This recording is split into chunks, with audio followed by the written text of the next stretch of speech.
We want to welcome everyone to the Kaysville City Council meeting for April 10th, 2025. Thanks for being here. For those watching online, we're also happy to have you participate in our meeting. The opening tonight will be provided by Councilmember John Adams, who will then lead us in the Pledge of Allegiance. Thank you, Mayor. I just want everybody to be aware that I'm wearing a collared shirt. It happens to be the only this color pink shirt that I own. One of my dear friends was diagnosed with breast cancer about a month ago, and she's pretty young, and she's had a mastectomy, double mastectomy, and so I am wearing this shirt to recognize her. Told her I would, and also just, anybody listening, I don't know anybody listening tonight, just remind you to go get checked, because it's something, if you catch early, you can really prevent worse stuff down the road. So with that, I'm going to say a prayer, and then we'll say the Pledge of Allegiance. Our Father in heaven, we come before thee at this time as a body, as staff, as citizens of this great city, Kaysville.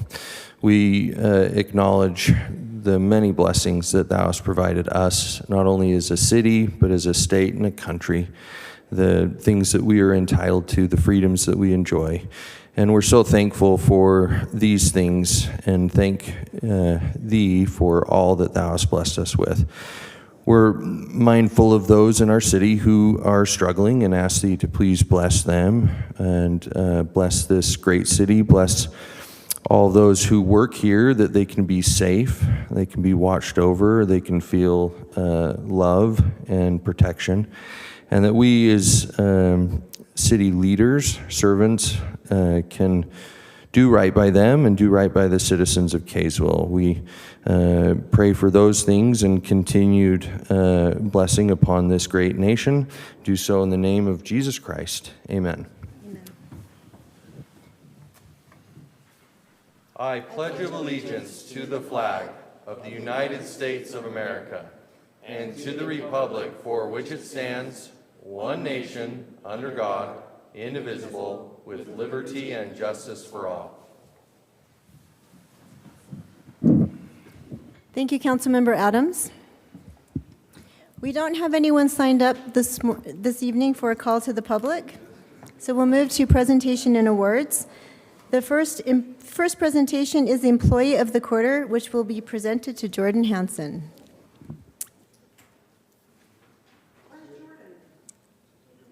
Jordan.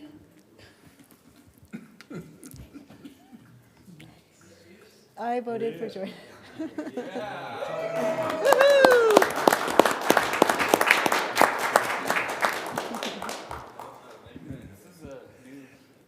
Yeah. Well, thank you, Mayor. It's great to be here tonight to present the Employee of the Quarter to Jordan Hansen. As you know, each quarter nominations come from fellow coworkers, employees, fellow employees that have demonstrated great work ethic, great attitude, those kind of things. And so tonight we're pleased to recognize Jordan Hansen from our IT department, and I believe that we've got the best IT department in the state. We've got some great guys led by Ryan, and we got Artie and the whole gang, but tonight we want to recognize Jordan. He's our GIS manager, been here about 10 years, meaning he is in charge of all of our mapping, our infrastructure recording, but he does so much more than that. I mean, he is available to help us in any way. You need something, you go to Jordan. Jordan's the go-to guy. So we're pleased to recognize Jordan tonight as the Employee of the Quarter. We love him and we appreciate him, and a round of applause for Jordan.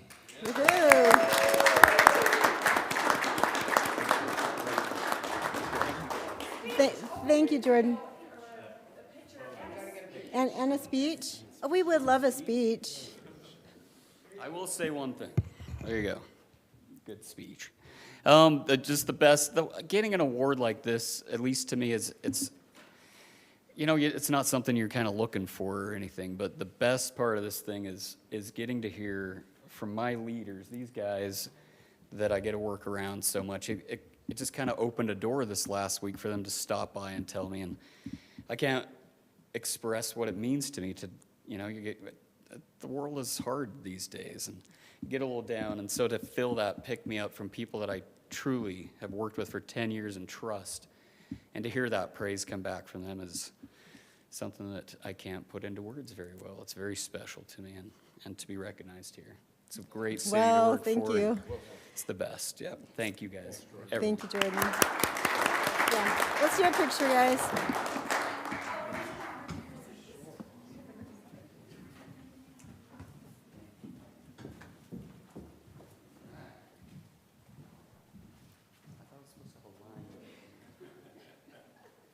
We get to stand with you. It sounded like we actually did something beautiful. Yeah, there we go. There we go. All Come right. on. Come in. Bring it in. Jordan Hanson. Thank you. Jordan Jordan, you're Hanson. so great. Jordan Hanson.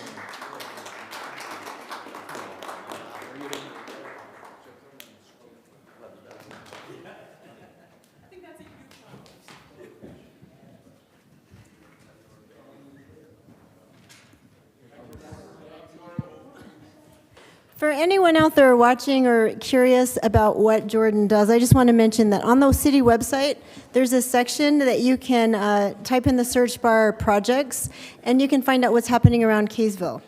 And Jordan is the GIS guy who does the mapping and lots of other things. But if you go to the website, you type that in, you can see the projects that are happening, the road construction, the different development, and that's all because Jordan's added that to the website for us to keep us in the loop. So we appreciate him. Okay. Oh, proclamation declaring April 25th, 2025 as Arbor Day. All righty, here we go. Is this something I read? Sure, Mindy, This you can said read it. mayor on it, but okay, fine. You know I'll what, you go. can read it, it's fine. All right. Whereas, okay, proclamation for Arbor Day. Do I need to come stand up there? No, I'm No, good right here. Good. unless you want to. Whereas Kaysville City has committed considerable time and resources to the urban forest and has chosen to set aside a special day for planting of trees. And whereas this holiday called Arbor Day is observed in every state in the Union and throughout the world. And whereas trees can reduce the erosion of topsoil, cut heating and cooling costs, moderate the temperature, clean the air, produce oxygen, and provide a habitat for wildlife. And whereas trees in our city increase property values, enhance the economic vitality of business areas, and beautify the community. And whereas wherever they are planted, trees are a source of joy and spiritual and mental renewal. Now, therefore, I, Tamara Tran. Mayor of Kaysville, along with the City Council, do hereby proclaim April 25th, 2025 as Arbor Day in Kaysville City. I also urge all citizens to support efforts to protect our trees and woodlands and to support our urban forestry program. Further, oh, it goes. I urge all citizens to plant trees to gladden hearts and promote the well-being of present and future generations. Well done, thank you. Thank you, Mayor. Thank you. Arbor Day, we're very excited. Okay. We're super excited. Okay. All right, Kaysville Fire Department Annual Report. Turn the mic over to Chief Erickson. All right, woohoo, yeah. Get up here and brief this? That's what I thought. Mayor, council, city leaders, members of the department, and the community, thank you for your time this evening. This is our 2024 numbers. We usually get it to you in March, but some things were going on, so Chief and I swapped up. This is what we're going to go over: staffing, vehicles, training, public education, safety, health, requirements for the standard, failed to meet the standard, and then I'll just give you some stats on day of the week, times a day, and things like that, and certain benchmarks that we need to hit. Total staff there, that's part-time, full-time, and you can see that right in there. We got a good group of people.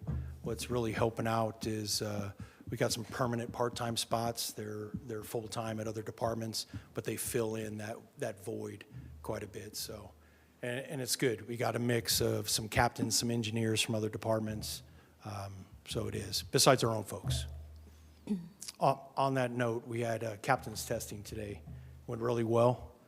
We had one kid drop out, not from our department, but we tested 7. And between our part-time and full-time, our folks came out 1, 2, 3, and 4. So Outstanding. that's what I expected. So that's definitely Yeah. hats off to them. Captain Taylor's leaving, so he's retiring. So that's why we're filling that void. Next slide, please. 2 command vehicles, support vehicle, these are our other ones. Ambulance we have coming in September. Dean pinged me today, sorry I forgot to get with you. Our new engine is in Murray right now. The process, what they do when it comes from Pierce, it'll go to Siddons, that's the dealership for Pierce. They'll do a check over as we did when we went back to Appleton to do the final in February. Was that February, Aaron? Yeah. So we took some folks back, did a final there. There's not much wrong with it as far as needed to be fixed. They just kind of spruce it up. It's beautiful, beautiful engine. That's on the side of the vehicle. I took that picture there. Sorry, it's kind of a bad picture. I didn't have Cam with me, so I couldn't get it right. But we actually got the last Quantum in Utah. So it's pretty cool. Quantum is just the kind of the make and the model, if you will. And that's all of our vehicles are all Quantums. So now we'll have to switch over to a Velocity, or what's that other one? Enforcer. So those are just the styles. They have the bigger cabs and that's things great. like that. So there's a lot of room. Next slide, please. 60-plus specific classes that we have to go through. Our medical, we stick with our paramedic curriculum just because we have a lot of paramedics, and it's harder, and it gives us a little better training. And then last year, 96% training complete with all of our folks.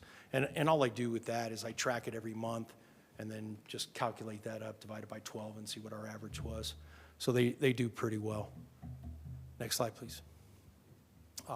These are some initiatives and things that we have for health and safety. Matter of fact, Tyler Reese back there, he's one of our candidates. They came in the top 2 today. He runs our health and safety program. Mitch does our fitness stuff, and all of our folks do a good job. So it's really, really hats off to them. Next slide. Is there any questions? Anything? Annual inspections, that's how many we do a year. We got a kid that does them part-time for us. He's a captain out of Hill.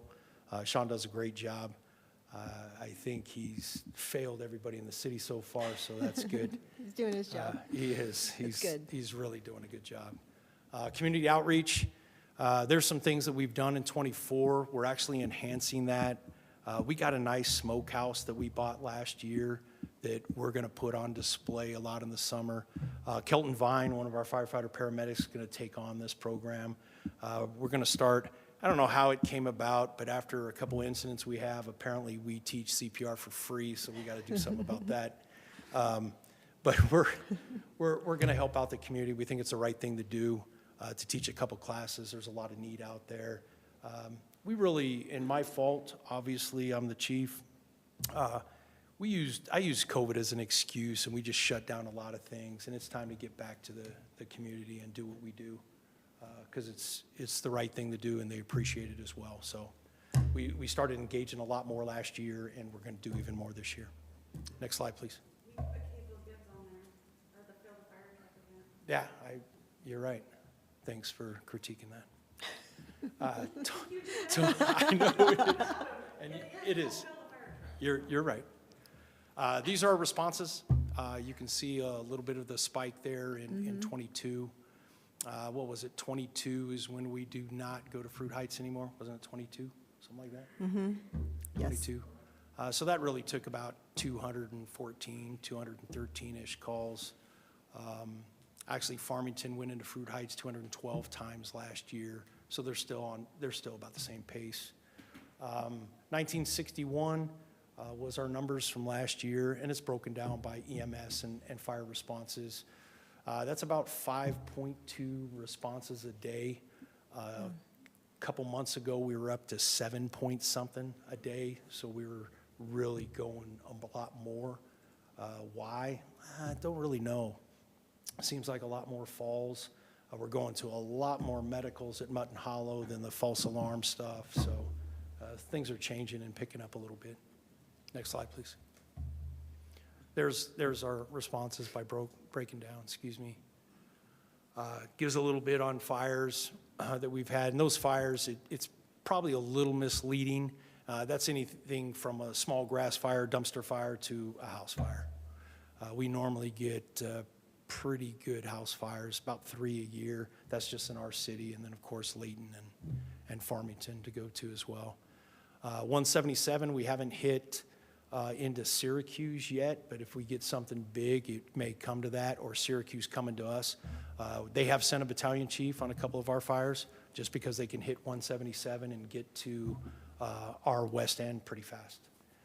I live there right by the golf course in Syracuse, and without speeding, I know I drive fast, but without really speeding that much or going code, I can get to the middle of our city in about 8 minutes. So From Syracuse. it's really helped us response-wise. Yeah. Any questions on that? Next slide, please.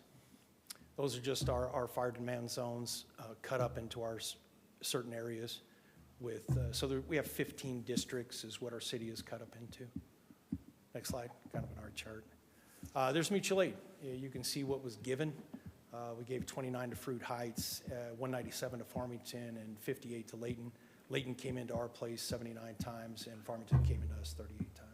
That's the question I have. That seems like a really high number for Layton. I don't remember Layton coming here that much. Is there, what's changed that? To be honest with you, Mike, we're getting hit. We're getting double and triple hit. Just sitting here, I didn't think they would come. Will we get triple hit just now? So that is what's unique happening so far this year.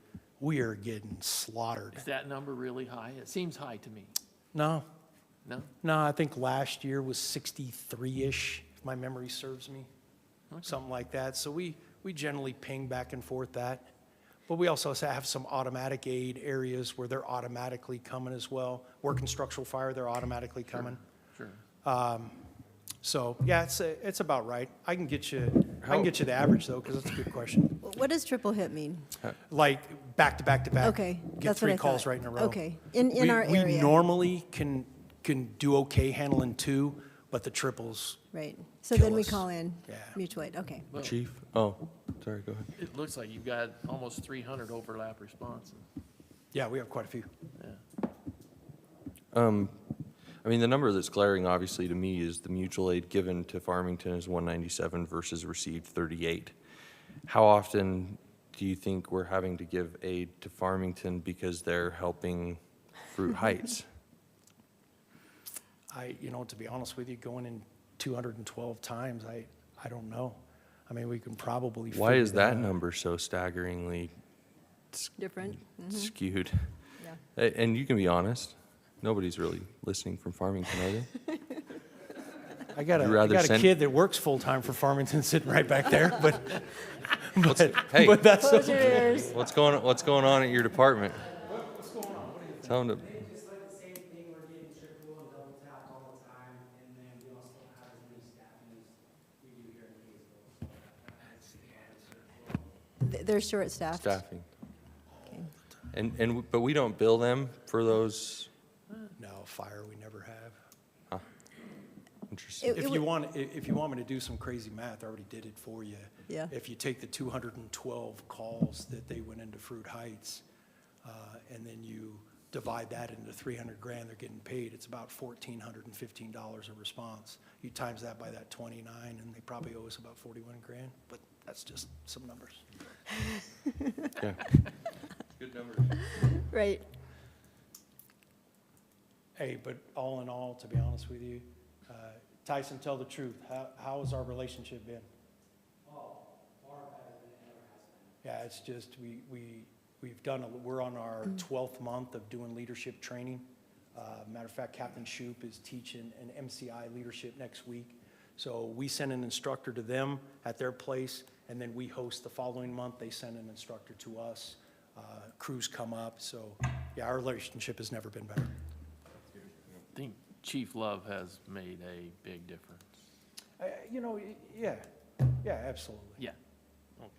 Come on, Mikey, stop with the public comments here. I can. No, All right. But yeah. he's a good man. He's a good man. Yeah. I like Well, it. you guys started years ago, man. He's a good man. Any question?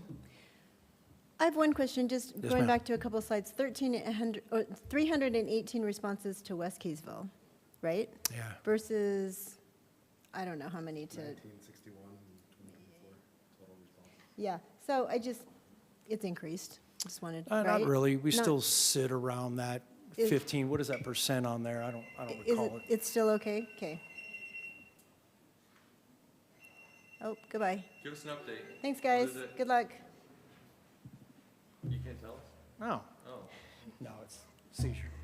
I can't tell you who and age and all that. They're just going. They're just They've been called and they're out. Okay. But there's a, I forget what percent I put on there. I'm sorry, ma'am.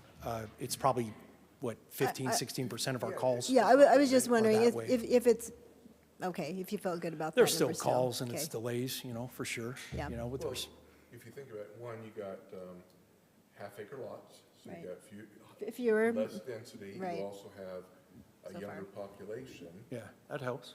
so. the only reason I asked that is because someone mentioned, a couple of residents have mentioned a post about how there is a delayed response from east to west. There is. And so I was just wondering. You got to about that. figure, now with Shepherd closed down, we only have 2 veins to go Right, down. that makes it, And 200 North is, holy, It's a mess. yeah. holy cow. It'll You be don't forget fixed about soon. construction, Right. but just the heavier traffic load. Right, And let me just throw a reminder out, starting on the 18th, 18th through the morning of the 19th, not doing anything on Easter, and then starting on the 21st through that following Friday, we're looking at shutdowns here. Mm-hmm. So they're shutting down the freeway at Shepherd, both lanes, north and south. Right. And so they're rerouting traffic up 200 north to Maine and vice versa. right. So now it's 10 o'clock at night, I get it until 6 in the morning, but that's still, just keep in mind, It's still at a busy time. they're shutting it down.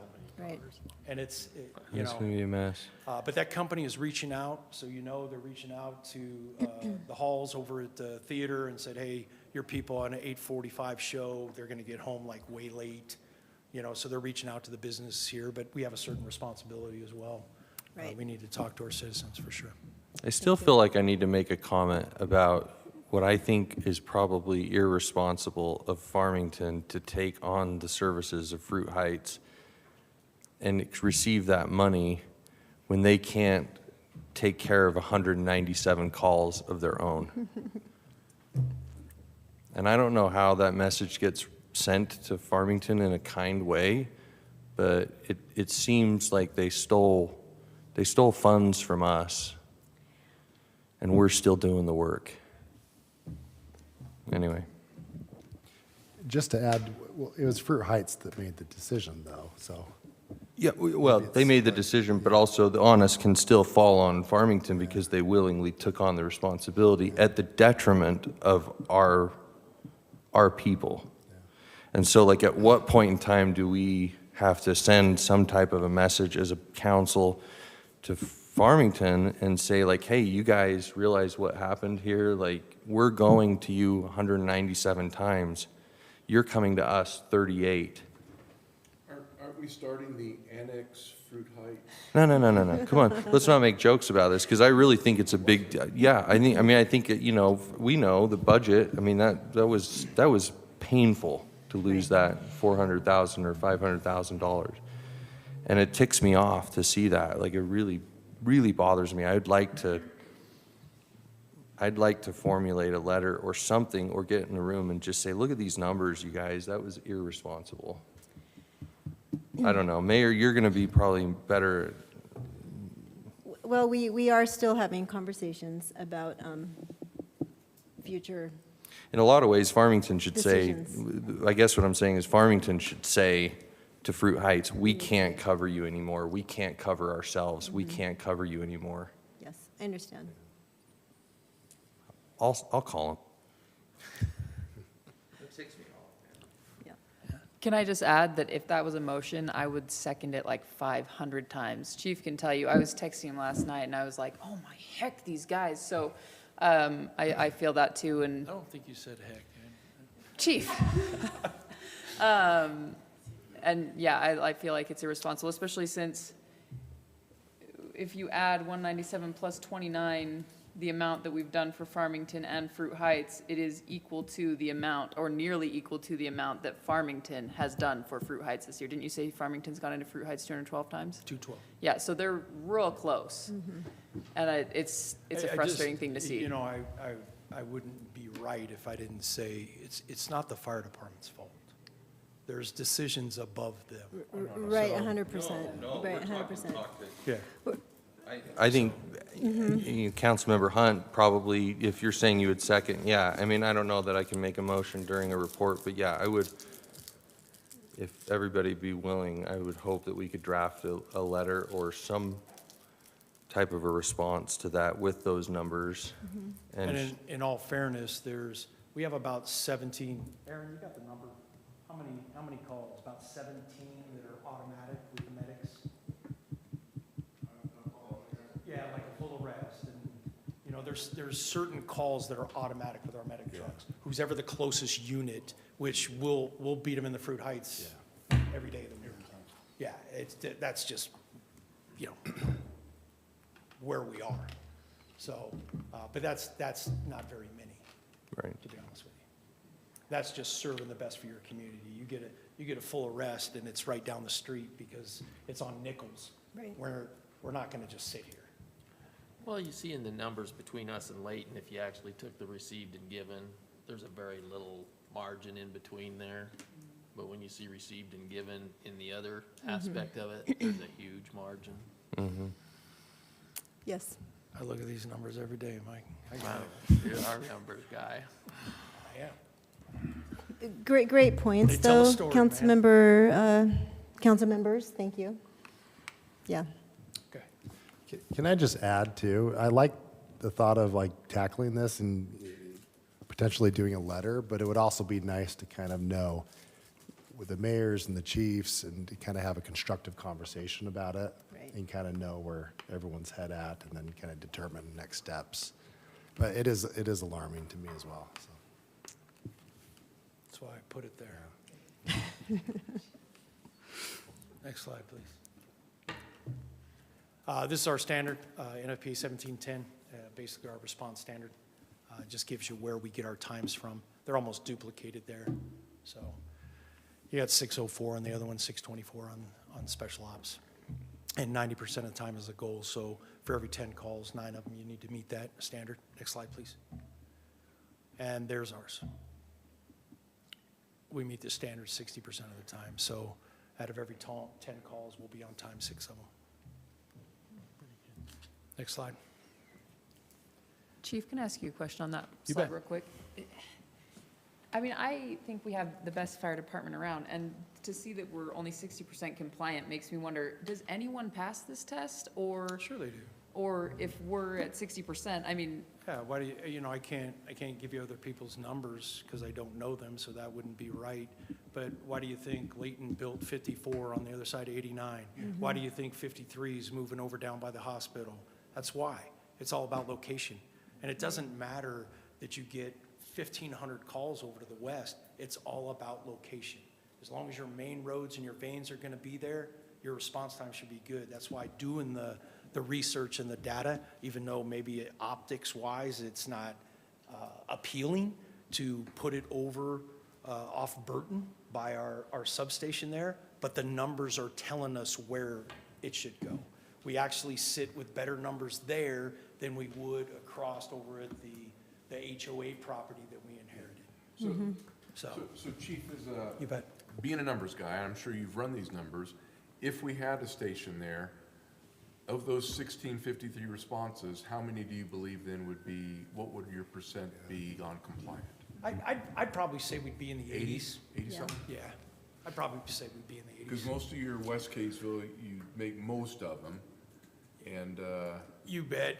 And you put, for instance, if we had a station over by the church there, off 200 North with the HOA property, we would be compliant based on GIS mapping. Another thing that Jordo does very good for us, and a lot of it, we would be compliant in one extra zone there. We move it over to Burton and we're compliant in 4 zones. Right. So, Understand. absolutely. And really, it's about getting out the door too. So we got to take some ownership on that. You know, these guys and gals, when the bell goes off, Gotta you move. need to get moving. Right. And ironically enough, when you look back at the data statistically, they do better in the middle of the night than they do sometimes during the day. Sure. Especially when you get a call that's a frequent flyer. You're like, all right, let me go to the bathroom. So, you know, it is like that. Right. And that's on us. Yeah. We own that one. So, and that's, to be honest with you, sir, that's just a guess. Yeah, no, You know, but but that's, it's probably a pretty good one. that's sort of what I thought, because if you have, what was it, 360 calls on the west side, if you'd be able to make most all of those. Yeah. It pushes those numbers for sure. And then you end up with, yeah, okay. Hey, Chief, to speak to that, how, like, I know you like the numbers. Is there a way for you to track, whether it be through footage or through, maybe there's tracking devices in the actual engines or something that shows when they left the station versus, We have it. I got a guy that runs those numbers and sends them to me every week. okay. 'Cause that's Every what- Monday, Like, I when you get those say that, numbers. that's what I would be curious And every about. like- Monday afternoon, they get the numbers. Okay. So- And it shows us getting out the door. We have clocks. Because there's nothing really right you by can, our vehicles. Right. yeah, there's nothing much you can do. They other do than- everything but yell at them. These 270 mutual aid calls figure into that number also, don't? No. You're just- We took These are just every yours. call out of Kaysville Kaysville City. out of those numbers. Okay. If we put mutual aid in there, that'd probably be 48. Yeah, that's what I would That's what I, think. Yeah. okay. So with those numbers and the tracking, what's, on the high end, what would that be, the longest response time? What do you mean? Leaving the station and getting to any point in the city? Forget about construction and all that, probably 12 minutes. 12 minutes, okay. Yeah, so we're doubling our time. Actually, this standard does not, but there's another standard that gives you on businesses. Is it sprinkled? Does it have this protection? And it gives you a little bit more time there and there, but nothing gives you more than 10 minutes. Strip malls give you a little extra time, but we're right here by our strip malls, so. So what are we doing for this? KFD, do we need to do anything? I mean, Build a station on the west side. yeah, okay, That's what that number tells me. okay. Just so that's loud and clear, we get it. For 500,000. I'm putting an ice rink next to it, and the Smith Corporation will give you the money. Yeah. Gotta love these guys. Well, and it's good because we need to be able to put this into our capital plan and let people know and start messaging that, and people need to know what we're working towards. That's why I like 8 it. o'clock tomorrow morning, right? Yeah, 8 o'clock tomorrow. See you at 8 o'clock tomorrow morning. Yeah. We good? Yes. Next slide, please. Yeah, Ariel, man, she's great. Wow. So you can see, July. Tuesday, Wednesday, and Friday in 2020. I like tracking days of the week and numbers. It's just kind of interesting to look at them. It's like, really? On a Yeah. Tuesday? What the hell are we doing on Tuesdays? Because you can really look, and you look at all those out of the 5 years, 4 of them have a Tuesday in them. That is strange. You know, so it's just a little odd, things like that. I get Monday. I totally get Monday. Yeah, People yeah, just- maybe so. After the weekend, they just don't want to go to work. It is on 3 of the 5. Yeah. Yeah, But it's like Tuesdays on Tuesday's 4. on there, Thursday's on there, Wednesday's on there a couple times, so it varies. But Yeah. you don't see a Saturday and Sunday on You there. don't see the weekend. yeah, that is That is so crazy. weird. Yeah. Busiest month, July, shouldn't surprise anybody. We don't really have any outliers, even on the 4th of July. It's not like we get a boom of, 17 calls that day or something like that. It's just really a normal day. A lot of stupid, but normal day.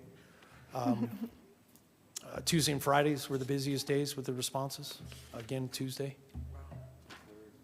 So just an interesting slide, that's all. Next slide, please. Devil's Day. Benchmarks, certifications, that actually top one will not be true this year until May. We got a kid going through a class. He'll be done in May. next month, so that'll be good. PPE inspections, it's just about watching your gear, making sure it's compliant, doesn't have tears in it, things like that. I think we can do a better job for sure, and I think if you ask our folks, they can do a better job at it. Response times, you can see that.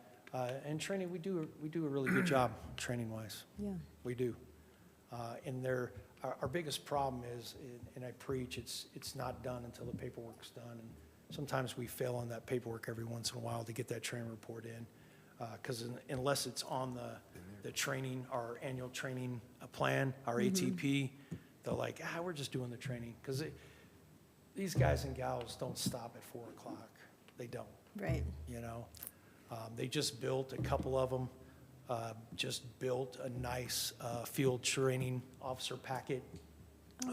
And it's very detailed, so our new employees, they have to write an essay every month. They have to take tests. There's checkoffs that they have to do. There's quarterly tests, and then there's an annual test. And if they don't cut it, they don't have a job anymore. Really? That's Yeah. great. So we're really taking it seriously, and we just started it, so. And that's a peer-to-peer sort of, Yeah, we have Okay. a FTO on every shift.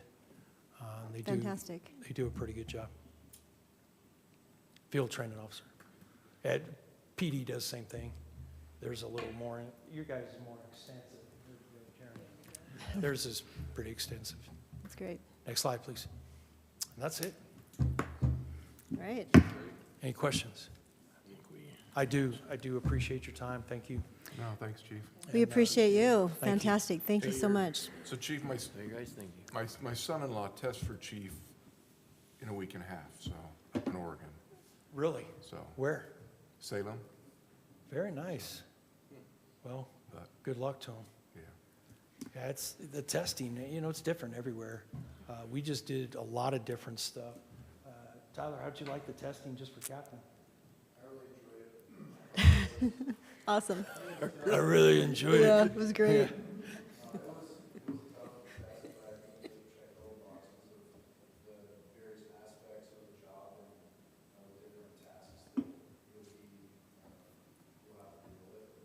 They had to write 2 500-word essays on topics that I pick out. That was owed to us a couple days ago.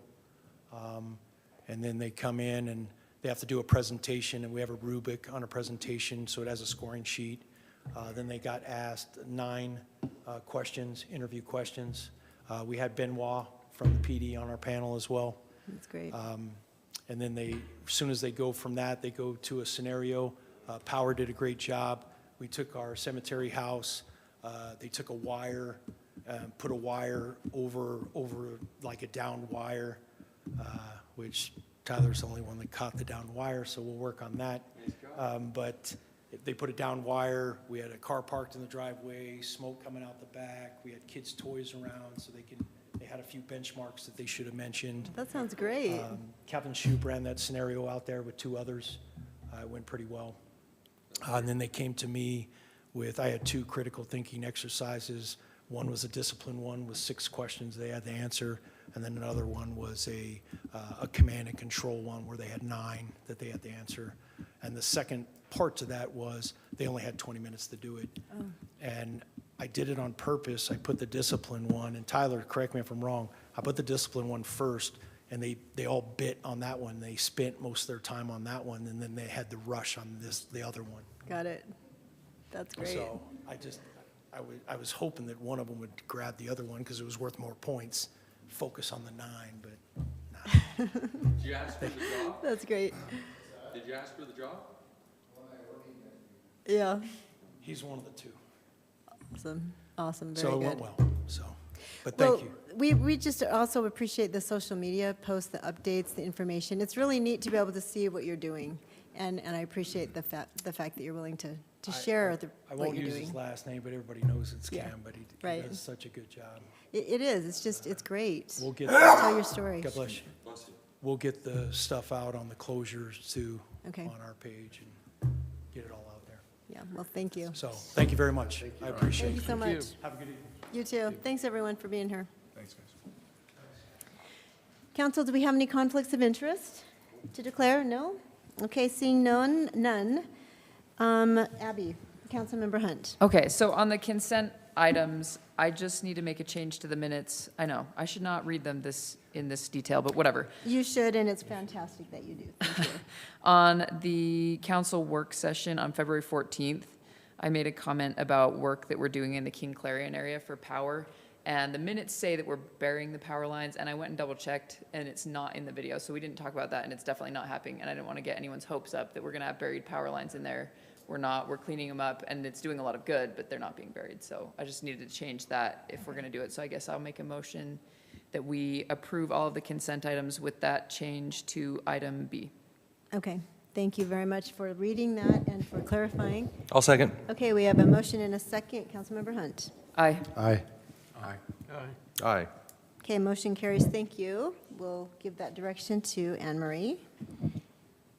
Action item 6A, a resolution and interlocal agreement with Central Davis Sewer District for the 200 North Road project. Mr. Belknap. Yes. As a slight tangent, congrats to Marin on Oh, yes, being yes. appointed. Yes. Marin is fantastic, and Dean is likewise fantastic, and that'll be a great thing. Continuing to work with Marin, and that'll be difficult to see Dean go. So, we were here a few months ago. I think it was end of December, the first part of January, presenting a work item about putting an interlocal together with the sewer district. We've been working with the sewer district and the engineers since then to put an agreement together. The sewer portion of the 200 North project is going to be starting probably later this month or early May. So we feel like we've got that to a place where we're ready to bring that draft to you as council and see what questions or input you have.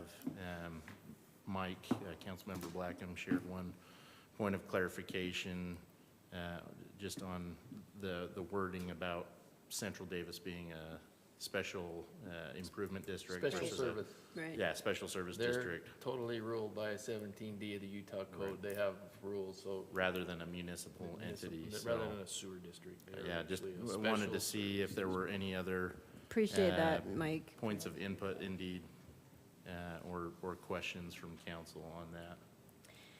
Has everyone kind of had an opportunity to review that? And, okay, Councilmember Blackham, thank you for paying attention to that because that Yeah. really truly matters. And so, okay, any questions? No? All right, would someone like to make a motion? Motion with your adjustment, or do you think it's good?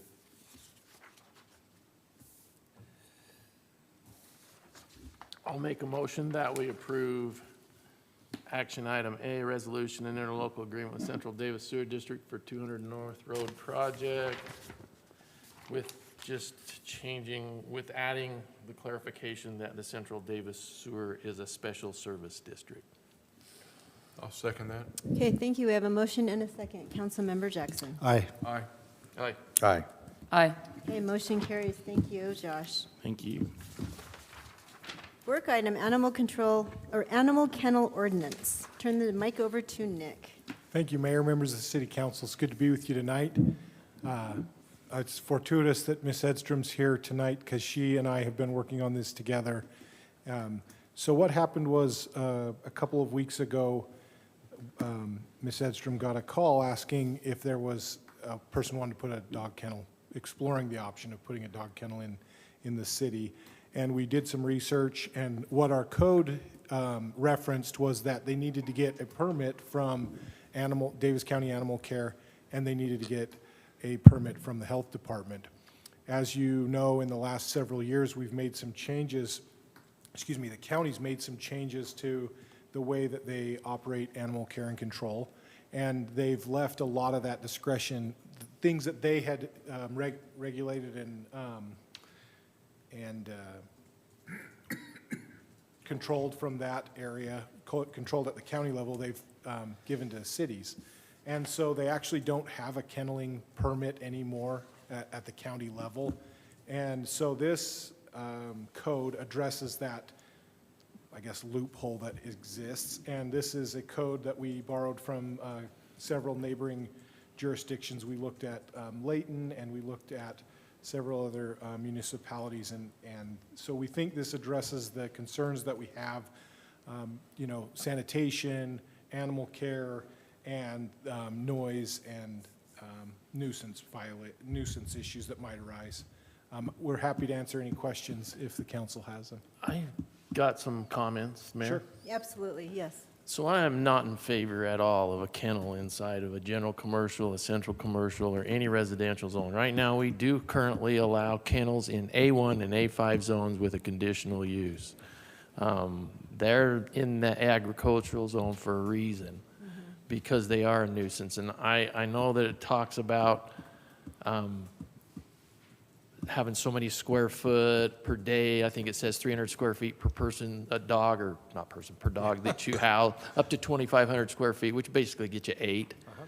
And I can't think of nothing more annoying than barking dog right next to a business or something. We've had so much, we've had so much kickback about the noise of a vacuum at a car wash. I cannot even imagine us allowing a kennel inside of our residential, commercial, or professional business zones of any kind. I think as a conditional use in the agricultural zone, the A1 and A5, it's not even allowed in the RA. It's just the A1 and A5. And it's because this has been addressed before, and I think there's been some issues before, and that's when it was decided it needed to go into a more rural setting if you truly want to have a dog kennel or animal kennel or whatever. I mean, yeah, if you leave for the weekend, get your neighbor to watch your dog. That's what everybody else does around, seems like, or a family member. But I don't see the need for us to even have this in these zones. I do have one question then to that point. I know that we've taken our dog to several different places here in Kaysville that have kenneled our dog overnight. And so what's the difference between those businesses and their ability to do that versus this new ordinance? I'm not sure. I'll be honest with you. I think kennels, when you talk kennel to me, that's just somewhere where somebody has more than 3 dogs or 3 or more dogs, and they raise them and they have litters and they sell them and they keep them there. I think there's definitely a different definition for somebody who brings a dog in for, say, a vacation or Like a something boarding overnight for versus 1 or kenneling? 2 Okay. days or something. But I certainly wouldn't want to see 8 of them in a 2,500 square foot space outside, commercial zone somewhere. Well, and Nick, that question really, I guess, is really for you. So the difference between boarding, a nightly boarding, and a kennel would be that kennel would be for breeding? I don't think there's a strong distinction in my mind between I that. don't I think either. that those businesses were permitted probably under different statutory regimes. Okay. And so they're continuing on as a non-conforming uses, I would imagine. Oh, okay. Because, Mike, I do agree with what you're saying. I mean, I understand. That's a very cumbersome, hugely inconvenient thing to live next to. But I do know we do have several businesses that Yeah. board. Yeah, and Well, those I businesses think would be. pet grooming is okay. I mean, pet grooming is completely different. Well, You take slash dogs in boarding. there and, I mean, well, we've you know, left our dog maybe- for a week, 2 maybe, weeks. like I said, I don't know that, I certainly would not want that next to a business that I was trying to promote and hope, maybe I'm Yeah, way that, one-sided, if that's but- the way the council, this is a work item, obviously. Yeah, so- and that's why I want to put my 2 cents in. I just don't think I think it belongs in an A1 or an A5 zone. I think it can work there. We're happy to make that change as staff. And I think it's tried to already, like I said, relocate- Oh, I'm it's sorry. already conditional use. I guess kennels. my question then is, does it impact current businesses that are boarders/groomers in the This city? won't, It this won't doesn't. force anyone out of business. Okay, They'll be able to that's what I want continue to their make use. sure. Okay. There's a a very responsible one right one down right, here. Right. I here. mean, And we have two Ms. that- Edstrom has been very proactive, and she's been in touch with them, and Okay. she's made them aware of this change, and they're appreciative of that. What this does, and Councilmember Blackham has some great concerns. What this does is this will put these conditions that are shown on the screen, these conditions will be conditions we could impose on a kennel. What the code has currently required is that they go get a Davis County kennel permit. There is no Davis County kennel permit. So when they come back to us as a conditional use, and we're great to put it in an agricultural zone, staff, when they come back to us, they're gonna tell us, Davis County doesn't regulate these at all, and the city won't have any ability to require these kind of things, limits on dogs, Right. noise concerns, any of those. So that's what we're trying to do here. We're not trying to advocate that it go in zones that the council doesn't feel are appropriate. We're happy to change that to an A1 or A5 zone. I have a few comments as well. Councilmember Jackson. Similar to Councilmember Blackham, I'm strongly opposed to this.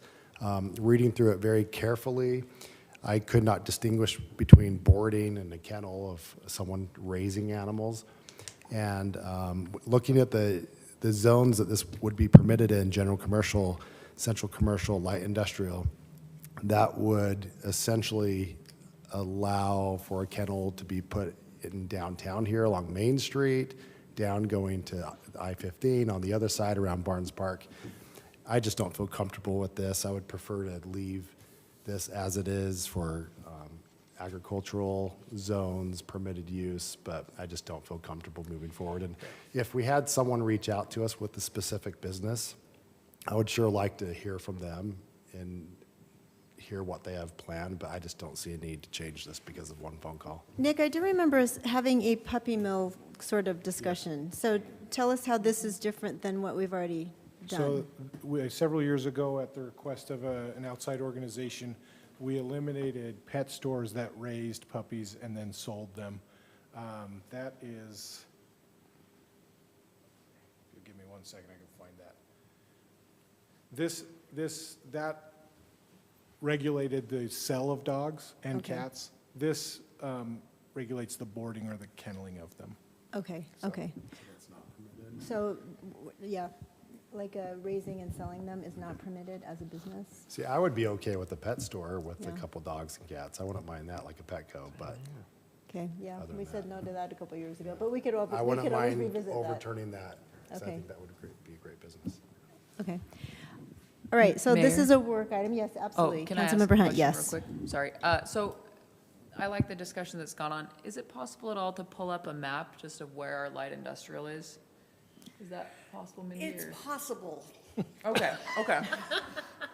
Not probable. Well, And maybe we could do it I next currently time. have my laptop in a spot where if I move it, this could go south really Okay. quick. Okay, so then Mindy, is market over there light industrial? It's commercial. It's central commercial. I believe that's correct. There's light industrial on your map there. Most of our light industrials would be on the west side, Oh, is that but it's purple currently one? in commercial. The building that would be an independent building, the person that called and asked about this, that he's wanting to purchase the building and been trying to find different businesses to go in there. And so the question was, hey, we can have animals come and stay here overnight. We board them. I do think some of the difference between kenneling and boarding, just as a dog owner and lover myself, kenneling is usually typically used for breeding dogs, and you could amass a large amount of dogs. And so that was generally why I brought this to Ms. Greenwood, and then we brought it to Mr. Mills, because you don't want an office space or a home, because it's basically a home that's been used as an insurance office right now. You Oh, don't got it. want this influx of Right. dogs, but by having an ordinance, it allows for us as a city to help regulate that. Where right now, he could go put that in and we would have zero way to regulate. So he could put 2,000 dogs in there and the neighbors would have to deal with it anyway. So by, at least from my perspective, by regulating it, it gives us an opportunity to enforce it, where right now there is no option for us. We don't have any teeth in the game to enforce it. So as a dog owner, as I went through and read through this, it gives great boundaries for the dogs. It allows for outdoor usage, the hours from 9 to 7. They can't go out after that to use the restroom. I appreciated that. The 6-foot gates or the 6-foot vinyl fence for most dogs, most of them don't jump that high. There was a lot of things I thought were really good about this that allowed for a safe environment for the animals, and with the number of 20 would be the cap that you could put in there. When we added up the square footage, he could actually put 1,000 dogs in there. If we were, with the square footage that he has in his space, and if you were doing 200 square feet per dog, he could have put over 100 dogs in there. So capping it at 20 actually was very conservative. The person, the resident wanting to purchase it was very happy and content. With 20. But I mean, I don't agree that he could have just put it there because we didn't have it, because we do have a definition of kennels. It's under Title 15, and it talks about kennels, and it says land or buildings used to keeping of 3 or more dogs that are 4 months or older.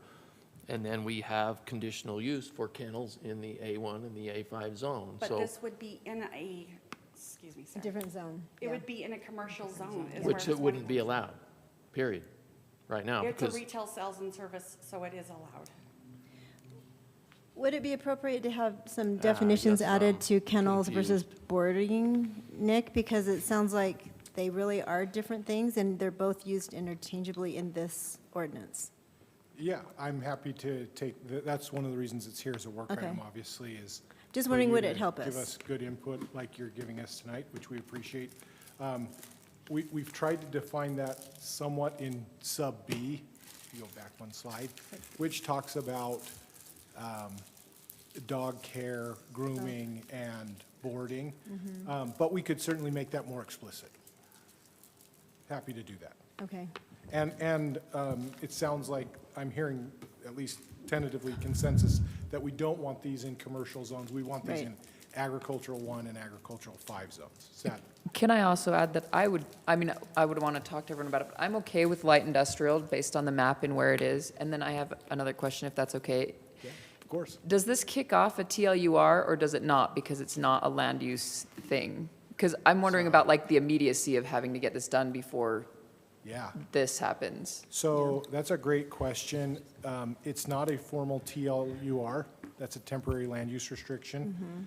And a TLUR is usually adopted by official action of the city council, and that restricts a certain land use. This is not an official TLUR, but since it's been noticed, since the council's taking action on it, it gives the city some latitude, not the 6 months. A TLUR allows the city to pause everything for 6 months. We probably couldn't string this out for 6 months, but we can probably tell this gentleman, it's in the process. We're not going to issue you a permit at this time until we get this worked out. So there's not a huge time crunch on this agenda item.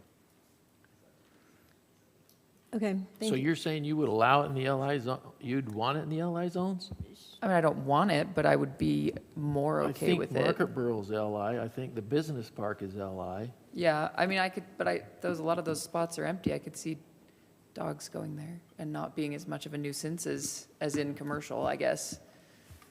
They're not I mean, I'd love empty, they're to all chat full. about it more to see if anyone else feels that way. It's no Yeah, skin off my in, nose. in my mind, I say automatically, no Main Street, no business district right here, just going down to 200. Light industrial, I tend to agree with you, Blackham, but I would be okay to consider it Sure. with more information. But- What Ms. Edstrom and I can do is we'll go back and we'll look at the zoning map, and we'll find some areas that are maybe not, quote-unquote prime commercial, and we'll bring those back on a map at the next meeting, so you can see some different options. Yeah, because all of the Kaysville Business Park, most of it is Yeah. all LI, and Would this gentleman be amiable, or is it even appropriate to ask him to come back in and delay this as, table it and do another work item. I guess my concern is, I don't know, I've taken our dogs to places to spend the week or get groomed or whatever, and I've never heard dogs barking until I've walked in the door of the building. And so I don't see him being a giant nuisance for like, but obviously I wouldn't want to put my barber shop or my There's a massage reason. parlor next to, like sharing walls with a dog kennel. There's But a also- reason why There's a animal restaurant. control is up on the mountain. Oh yeah, I'm sure. If you don't mind, I would. But even there's animal- actually one right across the street from us right now. It's next to a restaurant. Not only Yeah, that, it they're has not- residential people living right behind it, directly behind it, where this would not allow for that in the future. But as a business license officer, I'm not, or code enforcement, we do not receive one comment or complaint in regards to the business across the I street. mean, like I said, I'm not passionate about like denying or accepting it, but also if it's a Kaysville resident or someone who wants to bring their business here, I think we owe them the chance to speak up, and then also for us to deal, maybe they could provide some information about what type of building they provide, and then we can maybe tighten the code, whether it's soundproof, you know, like we did with the car wash, where we said it has to be 150 feet away from residential, or it has to be XYZ, can't share walls with another business, or maybe some different variables. I just hate to shut this person down without having a chance to have them give a shout. What does it hurt? So I have a question. Yes. With like a dog boarding, like business, do they typically have an outdoor location for the dogs to run around, or is that strictly I more think they kennel? typically have a fenced area so they can. Not, I mean, I don't, some of them, I guess, but like Bayview, Bayview does. do they have an outdoor They do. spot? Just- Okay. We've taken our dog there quite often. Okay. Yeah, Farmington and Layton. But there's a grooming, two grooming places in Kaysville, and we boarded our dog, Yeah. and they do a great job. And like you said, I don't hear anyone barking until I get into Until the you walk building. in the doors. Right, but then Yeah. I'm not the tenant next door. But if there aren't complaints, I mean, I understand what Mike's saying for sure, Yeah. and what you're saying. Well, we'd have to need put some restrictions on. I mean, like protect our car wash community. has definitely Yeah. made me gun shy about anything with noise, I but think a map would really help. So providing that, I think. would give map us and some maybe good- ask the applicant if they're willing to come by and talk. Maybe they don't want to give up who they're buying or where they're buying, but. Right, exactly.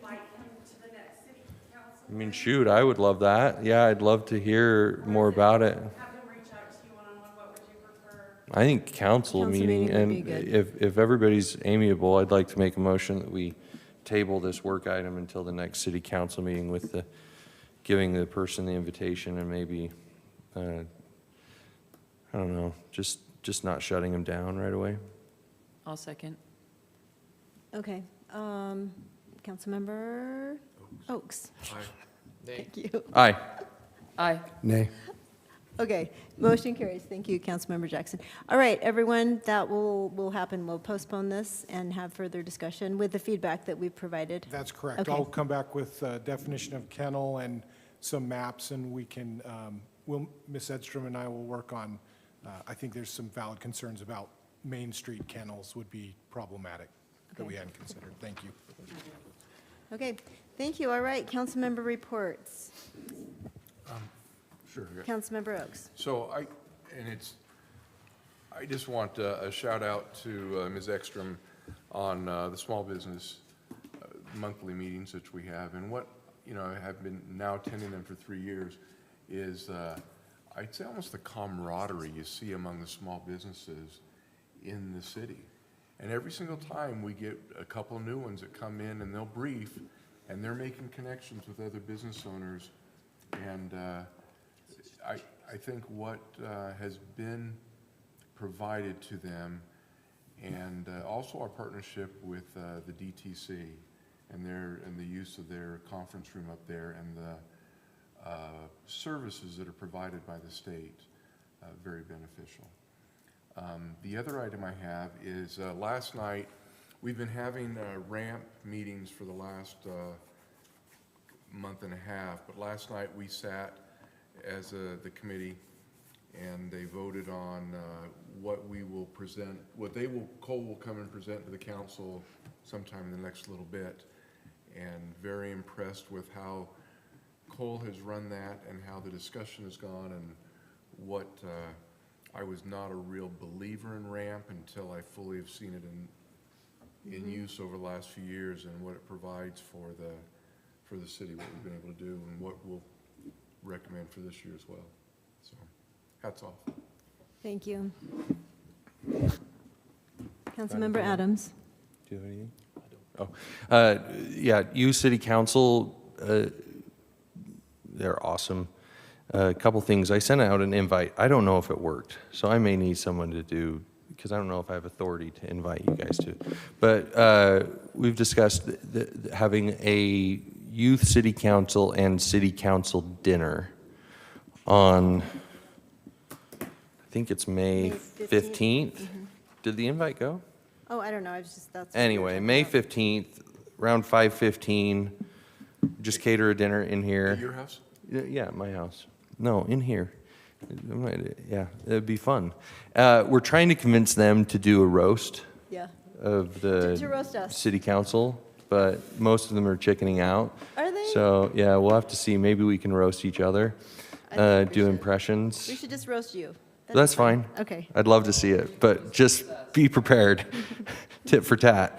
And then also, I'm going to be bringing before the council a proposal to compensate our youth city council liaison. She's literally rocked the house for the last 4 years for free, and trying to keep her around for a couple more years. So just kind of heads up on that. Loosen your purse strings a little bit when that time comes, because I think she deserves a little compensation. And that's all I have. Okay, thank you. Anyone else? No? Okay, I'll just quickly go over just a couple things. We've had the kickoff for the City Center Community Re-envisioning project, and that was really exciting with stakeholders in the area on Monday. And then on April 22nd, we're going to have an open house at Town Hall to talk about the city center plan. And it's really, there's no plan in place necessarily. It's just an opportunity to have conversations about what we want the city center to potentially look like. It's not to change anything, it's just to, what can we do? What can we do to sort of energize this area? So that will be from 6 to 8 p.m. on April 22nd. Everyone's invited to that. Had an opportunity to meet with other cities in the last couple of weeks just to kick around some ideas, some ways that we can work together as communities and cities, and so that's exciting. And then I wanted to mention, I get to serve on the board of Wasatch Integrated Waste Management, which is the landfill and the Material Recovery Center and the recycling. So for the county, it's a special district, and it's been really fun. I've had the opportunity to serve on the interview panel and board to hire a new director. The current director, Nathan Rich, is retiring in July, and so just wanted to report to everyone that that's going really well. We did our final round of interviews today, and hopefully we'll have a wonderful person starting. So that will be exciting for the community and for the district. And then I think that's really all for tonight. Next week we're going down to St. George to attend the Utah League of Cities and Towns Conference for the spring conference. It's a great opportunity for us to go down and have an opportunity to learn what other cities are doing, what's working. We learn about policy. We get updates on the bills that have passed. And it's a great opportunity to just really do some good engagement and to learn a lot. So looking forward to that. Jason. Thanks, Mayor. I want to echo what Josh said about Marin Nelson. We've got a great hire there, and I've been really impressed with Marin over the last couple months as we've been working on the budget together, Marin and Dean and I. She's really sharp, and she's got a really good sense of accounting and budgeting, and she picks up on everything really fast. So I'm really excited. I think we're in really good hands with Marin taking over after Dean retires. And then we've got a great hire as well to replace Marin. We've now hired Parker Godwin. He won't start until next month. But I think I mentioned it in an email. He's an accountant. He's sitting for a CPA right now, but he's got his accounting degree from BYU. He's currently working for a software company that actually provides the software for the city's financial system. So he understands that inside and out, and he's going to bring a lot of good IT experience, you know, kind of that side of things, and will help us, I think, figure out some ways that we can run more efficiently. And we're really excited about bringing him on board. So again, we're in great hands going forward with Marin and now Parker coming July. So, and speaking of that, speaking of budget, just a reminder, we've got our budget work session tomorrow morning here in this room. We're going to, rather than cram everybody into that little room, we'll have all the department heads here tomorrow to speak to their parts of the budget. So we're looking forward to that. So we will have some breakfast sandwiches and stuff. So come 8 o'clock tomorrow, we'll see you then. That's all, Mayor. Thank you. And just to follow up on what Councilmember Adams said, May 15th, we were thinking about doing a little dinner with the Youth City Council at 5:30? 5:15. 5:15. I just thought 5:15 because Okay. that would Give us 45-ish. Yeah. Does that work for everyone, May 15th? We would just do it here. We'll do pizza, something inexpensive, just an opportunity to thank them for their service this year and let them roast us if they choose. It'll be the Just- night just that to have we, fun. That we honor the seniors, Mm-hmm. so just kind of, thought it'd be fun. Yeah, it'll be fun. Does that work for everyone, schedule-wise? If it does, we'll add it to your schedules. I think so. Okay. All right, good. Thank you. All right, someone like to make a motion to adjourn? So moved. All right, all in favor? Aye. All right, thanks, everyone.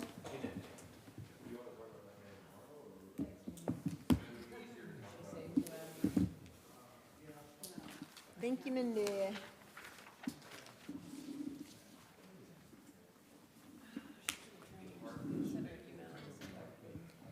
Well,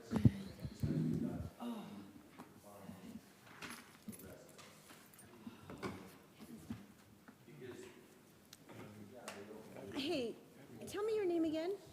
I was gonna, okay, Hannah. Yes, I was gonna say hi to you and then I